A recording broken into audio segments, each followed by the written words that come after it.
Welcome to the Odyssey of a Former Fat Kid. I am your host and former fat kid, Bryan Butler. If you've never been to a quality chiropractor, today's episode will give you a guided tour by my chiropractor and friend, Dr. Sara. We also discuss being a practice director, building a great team, and navigating the pools of motherhood, marriage, and full-time work. Enjoy. Hi Bryan, how's it going? At Chiro One, our biggest mission is essentially we want patients to learn about their health, but also be empowered. And so we want to be able to give you guys tools. We want to be able to work with you, customize treatment plans with care, with movement in them. And so when you come into our clinic, you're going to see an open model layout. And this allows us to make sure that we constantly have eyes on the patients, but also it allows for a way to get patients in asking questions in a community setup, so that if someone has a question about their neck that somebody else may have and hasn't had a chance to ask, it fosters more of a conversational environment. So I really enjoy that when I work with my patients.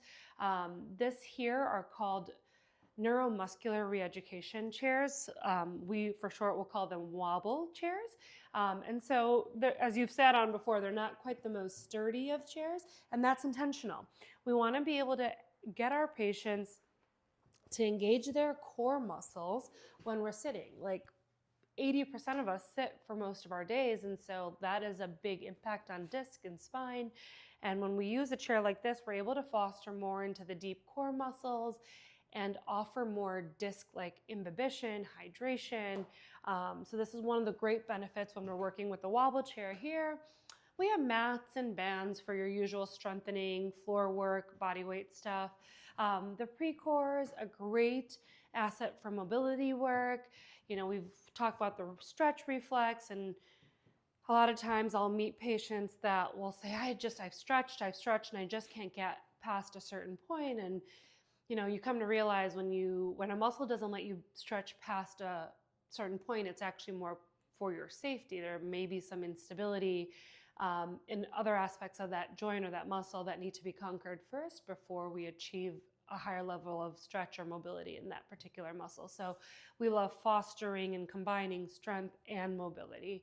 In a care plan with me, typically we'll start with mobility and then we'll move into strength so that we can get more symmetrical before we start strength training. I think a lot of times patients will say, oh, well, I work out or I strength train, and that's great. But when we do a muscle test and we're able to identify muscle imbalances, we're able to then cater to that muscle imbalance and work towards mobilizing and bringing symmetry before going into like strength training, which then prevents injury.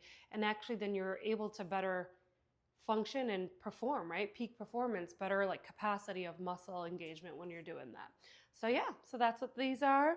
Up over here, we have our traction chairs. So traction is a corrective biophysical or biophysics technique, and it's restorative. It can be used for cervical or lumbar. And what we're using these for are to restore curves. Curves are so important for our spine. Without curves, we're going to have abnormal wear on the joints, but also the discs can prematurely wear. When we lose curves, most commonly in the neck, because we're doing this on our phones or at our desks, this is definitely a station that I am really providing for all my patients, because we want to foster healthy mobility, healthy curvature, healthy aging, and lifestyle. So that's what these are used for. And then as you come to where the magic happens, our adjusting tables. But here's where we will perform the adjustments. These are Thompson drop tables. They have different pieces that mobilize. We see all kinds of spines. We see scoliosis spines. We see healthy spines. We see spines that vary in curvatures. And so a table like this really gives us an opportunity to work with different spines in a safe manner, but also this table will absorb a lot of the pressure when we push down, so that it's gentle on me, but it's also gentle on the patient's body. So it's, a lot of times I get asked, oh my God, will the adjustment hurt? What does it feel like? And when we're done with it, people are like, oh, wow, it's just so easy. And also we're using x-rays. So a lot of the precision of what we're doing, where we're making contact, comes from your anatomy. Your x-rays will help me understand where I need to improve mobility or where I don't. Some patients have some great mobility in certain pieces or regions of their spine. And in that case, then we don't need to be working with that as much and work focus on the others. We have the J tracker, and this is where we have the ability to test the physical performance. So these sensors we'll use on the patient. There's a series of motions and positions that the patient's put in so we can isolate certain muscles. We're here looking at data, right? So we're measuring your mobility. We're here measuring strength. We're measuring what your parameters are at baseline. And then from there, in a couple visits, we're going to revisit it. We want to be able to track and see if things are progressing in the fashion that we want them. Are your range of motion scores healthy? And if they are and things are moving in the right direction, great. And then sometimes it also helps us to identify, hey, certain things are working well and others haven't moved as much. And so where do we need to pivot? What do we need to do? So it's a really great tool that I get to utilize when I'm personalizing patient care. There's a muscle sensor here and then 2 range of motion sensors here. So posture analysis is something we really love working with because it allows us to identify where the muscle imbalances are evident. And oftentimes when I'm evaluating posture, I'm always looking for the segment from the bottom and the segments following up from that. So when we're looking and we're seeing the shoulder imbalance that appears here, I'm going to be looking below to see if there's any sort of rotation or translation of the torso that could be contributing to that.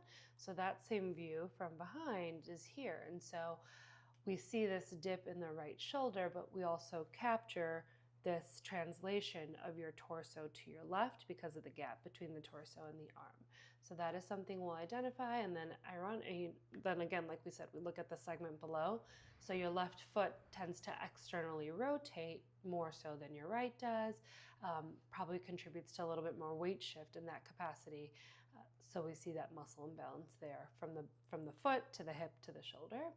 One of the other things that we are working with you and we have worked with you on is this presentation of the lordosis in your low back contributing to what's called this kyphotic posture in your upper back. And so with the use of adjustments as well as PT, we've been able to kind of work with that. So this is 2021. Here we are at 2022, and we really see the mid back and the low back come into the same like black line, right? Whereas here, the hips protrude beyond the mid back. So more of a stacked posture that is something that we want, as when joints are stacked in this fashion, weight-bearing joints age better over time because they then can function better as a unit, as opposed to here where your low back is absorbing a lot of that and not necessarily sharing the load transpiring up. Something that we use in anatomy is called plumb line. In physical therapy and the chiropractic piece of this, we look at plumb line to see, weight-bearing joints and how those stack accordingly. And then when we're looking at this one, so we see shoulder variance. Now in this one, it's a little bit more neutral. In fact, your right now looks a little different. So then we spin it around and we go, oh yeah, because the translation went that way. But from this view, it still is your right that's lower, just not as dramatic as that one. Awesome. Okay. It's really helpful to see this over time, because even as a patient, you may feel some of the improvements, but it's not until you look at these photos where you get a sense of the improvements that have taken place and just the success of the work. Awesome. All right. So how are we functioning today? Feeling all right. A little tight through the muscles right next to my scapula on the left side, and some tightness in my neck, starting to go out a bit. Okay. And then the low back is right side. Right side's been doing its normal thing. Yeah. Right foot's about 1/4 inch higher, so we're going to actually work on the pelvis. Typically, that's going to indicate that this hip is higher. So when we're using the drop piece here, we're going to push down and away.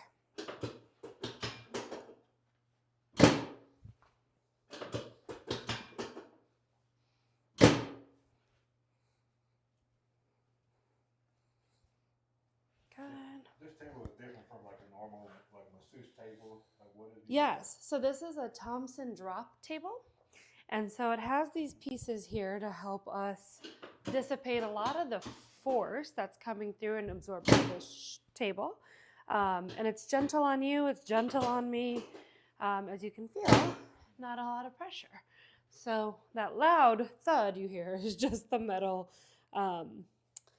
pieces underneath the table. So yeah, different. Also, sometimes depending on different curvatures, we're able to lift different pieces of these, the different parts of these tables. So just like you had for your hips. So a table that's very diverse, but because of the different postures and presentations that come through the door. Deep breath in, exhale. Okay. Can I have you bend your knees? We're gonna try that one more time. A little stiffen through the mid-back. How does this help? By bending your knees, you can relax your legs. So we have two long muscles along the paraspine, or along the spine, called the paraspinals, and they're like bungee cords essentially. They're running from the base of the skull all the way down on both sides. And when this is tight, because your spine tends to be more forward in the lumbar region, there's a tension and a load there. And so when this is more anterior, the mid-back by default is more rounded. So by bending your knees, we're taking the pressure out of your lumbar paraspinals, and then it allows a little bit more opportunity to mobilize the mid-back. I'm going to use the impulse adjuster right down here because it's feeling a little sticky. Now, because we were able to get some movement in there, I'm just following up with this tool to help the muscles from tightening up as we move into the next adjustment.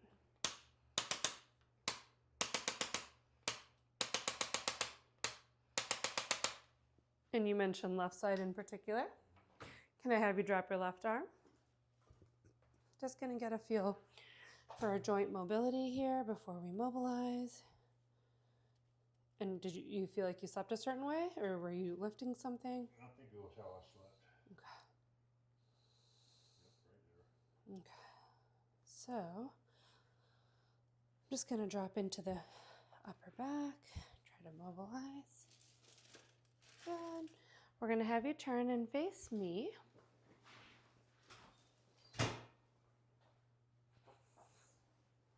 Good. We're going to pull the hip a little bit more forward. Here we are. We'll pull this up. We're going to scoop up and exhale. Beautiful. Other side.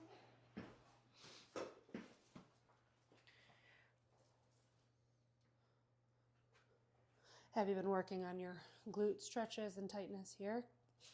Mm-hmm. This usually is a little bit higher, so the fact that this sits lower tells me that this whole like IT band and glute is a little bit looser than what we're used to. Cool. Look over your top shoulder. There we go, on your back. So what in particular do those adjustments address? Oh, so the side posture adjustments. So we're addressing the pelvis, specifically the sacroiliac joint. Because your sacrum is more anterior, those joints, they're flat joints, and they tend to be, because they're flat joints and when they're anterior, they tend to be a little bit more restricted or lacking extension or motion. So just trying to mobilize that. Deep breath in. And exhale. Good. Good. Pressure okay there? Now that is because you are in more of a kyphotic or a flexion posture in your thoracic spine. We're opening that up in that fashion. We tried doing it the first time, didn't get as much movement there. So this is just another way to create a bit of fulcrum with my hand and extend you over it to get that release.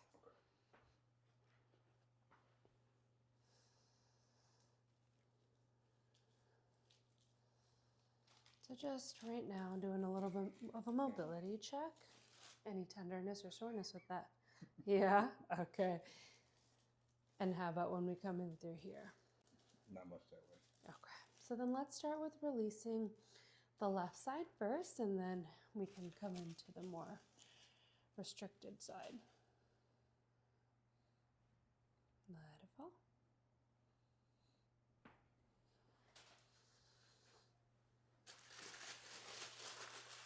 Sorry, that was really noisy. There we go. I'm going to do an upwards release. So this is called long axis distraction. I felt that in my lumbar. Nice. So compression, right? Because the joints were jammed, we just want to be able to distract and lengthen and separate the joints further so that you have better mobility. All right, so you have been here, what, the end of 2014 into 2015 Yes. at this location, Yep. working with Chiro One. Yes. And over that time, you've had a number of different support staff who've come through, but there have been some who have been with you for a long time. And I know one of the challenges that allied health professionals can experience is, one, managing people is just tough in and of itself. But then being able to have an environment that people want to remain at for a long time, and kind of building a team. Like, what lessons have you learned over these last over 10 years of managing people and building and sustaining a good team? Yeah. I think culture is a big piece of it, and it's really from top down. Like, we have a big P3, people, performance, and patients, and a lot of times our staff, like, I'm very fortunate that I have staff where our values are service-based, and so that helps.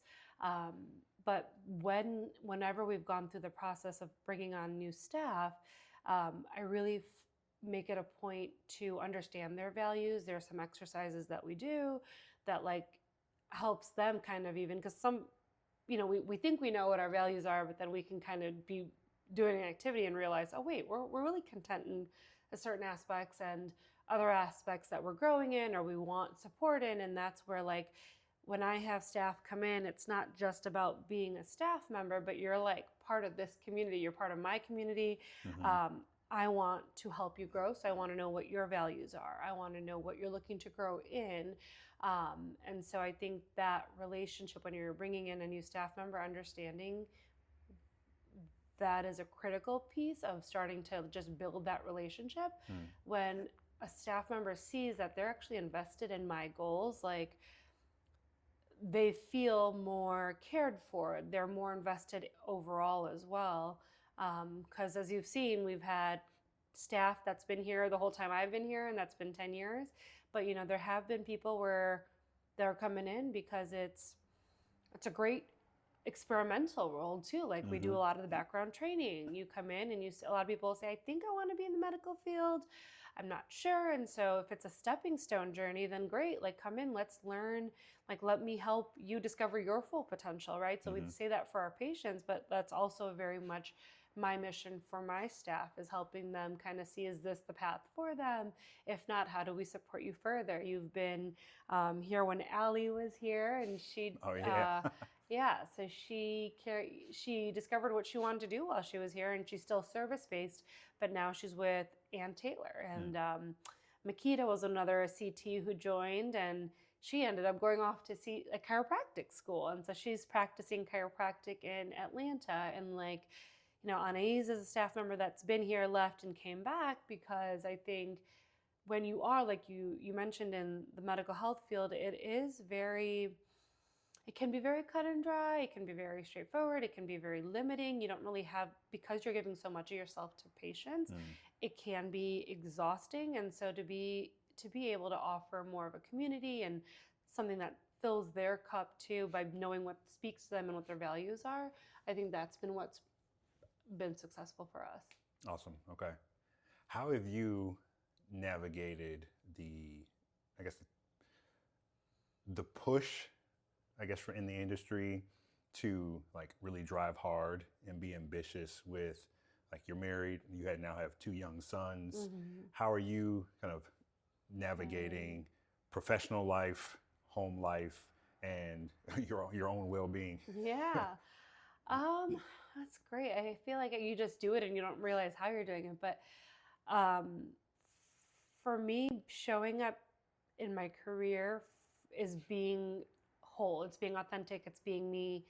It gives me a sense of identity. And because what I do is truly what I am outside of here too, like it allows me to be that much more authentic and healthy for my family and like with. And so the pressures of, sure, there's pressures that come with running a practice. And how am I balancing that? I think having a village in the clinic, like here, I get a really phenomenal coach that I get to work with.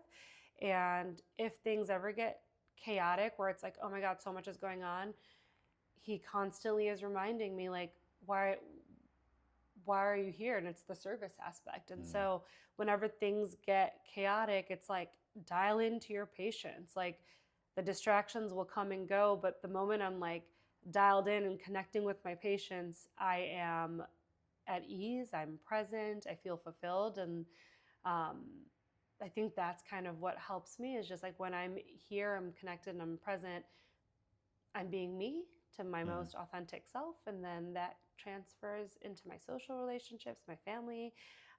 There are moments where I'm sure it gets busy, but that's, where I think my staff has also helped immensely in helping me navigate, what's really a big deal and what's not. And so I think that's probably how I've been able to kind of juggle it. And of course, like my family, my husband has been a big part of helping me navigate these hours. It's not easy to have these 12-hour days, but it is fun. And I think that's why I'm willing to, it brings me joy. It's fun for me. And that's why I'm willing to kind of take it all on with grace, I want to say, with willingness. And Yeah.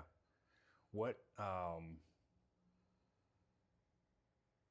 are some of the things outside of the clinic that bring you the most joy and peace? Yeah. And they may not be they may not go together. Right. Yeah. Joy, I would say, peace is probably exercise. Movement is my happiness. Whether it's walking the dog or parking in the furthest spot at the grocery store so I can walk. Those are where I can get my little wins. And then, of course, peace is just being with the kids and being with family. And that brings joy, too. Awesome. Okay.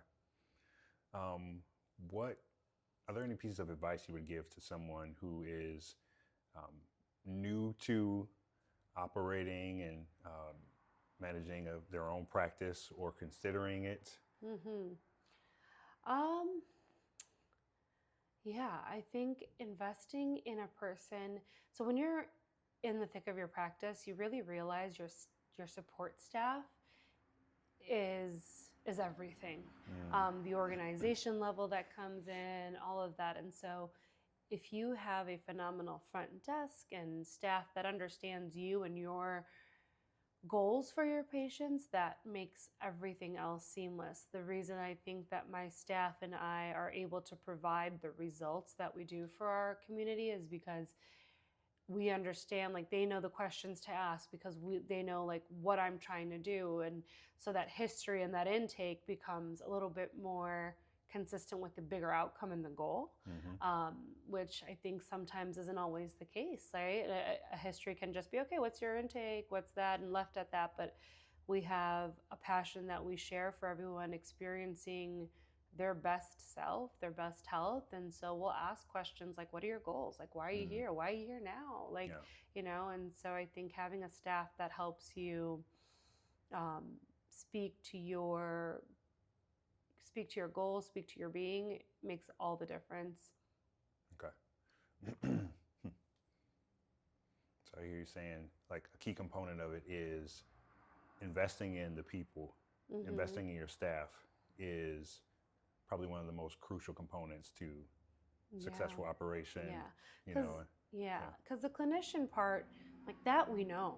That I think like you learn with each case and you get better with each case, and not every case is going to be textbook.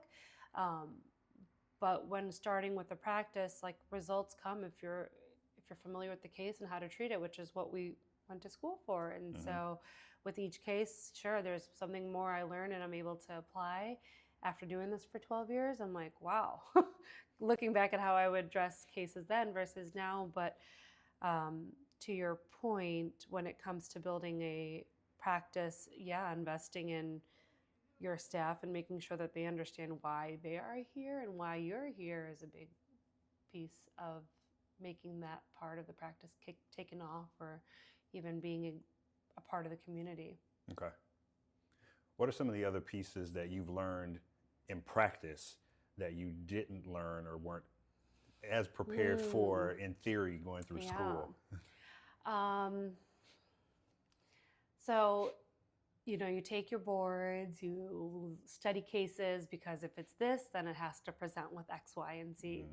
And when you're in practice, you can identify, you learn that not all cases present the same, but they have very similar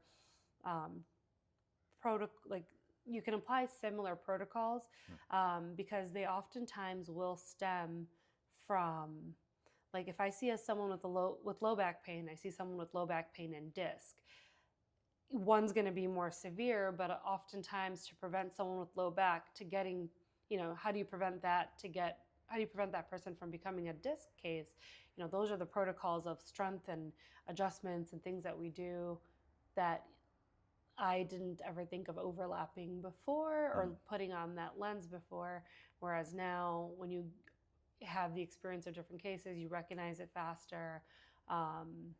You can see where their similarities are, where they aren't. You can recognize it in, like, the moment they tell you what they do or how they sleep. They're, like, that part to me, I think, still fascinates me, and it fascinates patients. We'll meet and we're 3 minutes in and their neck and head and shoulders are like really rounded, and it's like, oh, your back must hurt, or like because you're an extension, or you might be a stomach sleeper, or you can't sleep on your back because that extension is so severe. And people will be like, yeah, how'd you know that? And so I think, yeah, what you get from practice is just being able to recognize certain patterns that come in and being able to treat those more efficiently and effectively.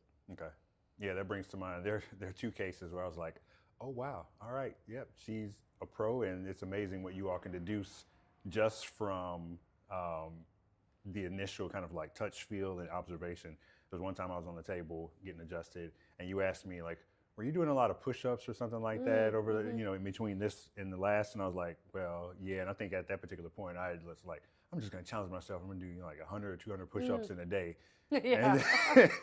And you're like, I can tell because this and this and this are now, have changed in your body, and you're rounded in this way and you're tight here. And I was like, oh, wow. Okay. And I think another one was with pull-ups when I started working on those more often. And you noticed, before I said that I did it, you noticed that certain changes were taking place, and tightness in certain areas, stiffness in other areas and stuff. So yeah, it is truly amazing.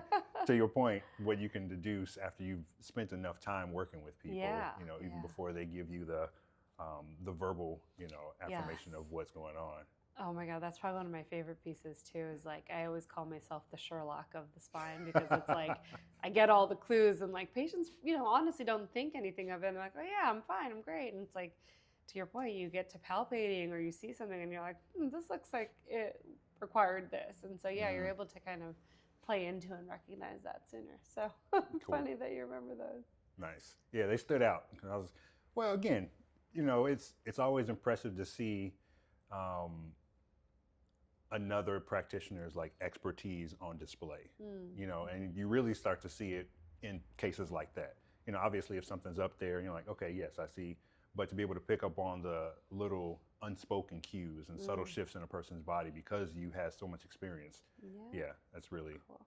And people know that they're in good hands. Well, I appreciate that. So now, how do we want to end this thing? Because I'll just edit this part out.